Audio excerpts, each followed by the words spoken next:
ఈ రోజు శ్రీలమైంది ఆధారంగా జరుపుకుంటకు కృప చూపించిన ఆ దేవాది దేవునికి మొట్టమొదటిగా వేల కోట్ల కృతజ్ఞతాస్తుతులు చెల్లిస్తున్నాము.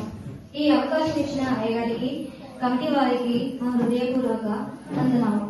మమ్మల్ని ఎంతగానో ప్రోత్సహించి చక్కటి మెసేజ్ ని అందించిన అమ్మగారికి మా వందనాలు. అమ్మగారు సండే నైట్ నుండే కాల్ చేసి నెక్స్ట్ సండే శ్రీలమైంది ఆదివారం